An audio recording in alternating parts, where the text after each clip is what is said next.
COVID-19 menular, betul? Kita semua udah tahu itu.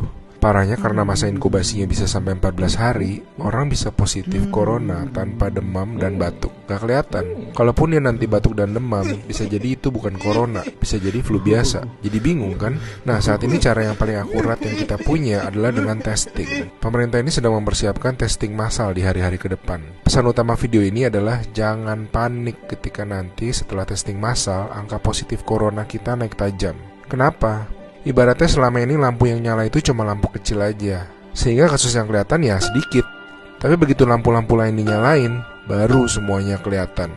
Jadi kalau nanti dalam sehari angkanya naik tinggi, artinya bukan dalam sehari tiba-tiba terinfeksi menyebar. Oh my god, penyebarannya cepat sekali, dalam sehari naik sekian.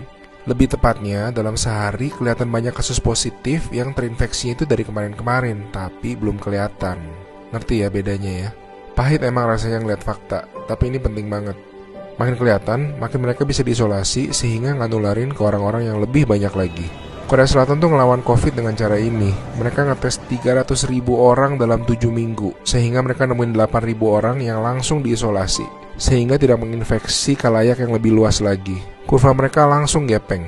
Alasan lain untuk tidak serta-merta panik, COVID-19 itu penyakit dengan berbagai tingkatan menurut WHO. Secara statistik, sebagian besar kasus-kasus yang akan positif nanti akan masuk ke dalam kategori sedang.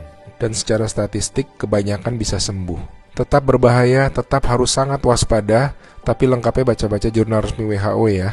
Di hari-hari ke depan kita akan lihat banyak orang positif corona, teman-teman kita, saudara-saudara kita. Tapi ingat, jangan jadi stigma. Corona itu bukan aib, dia bukan dosa, dia bukan kesalahan orang itu sendiri. Jadi kita tetap harus waspada, harus menjaga diri kita tidak terinfeksi. Kita malahan harus bantu mereka untuk jadi sembuh. Jadi akhirnya masif testing itu perlu, supaya yang sakit dan tercecer di sana-sini bisa diisolasi sehingga tidak menimbulkan lebih banyak orang yang terinfeksi. Pahit rasanya nanti ngeliat angka-angka ke depan, tapi ini langkah yang sebetulnya sangat positif.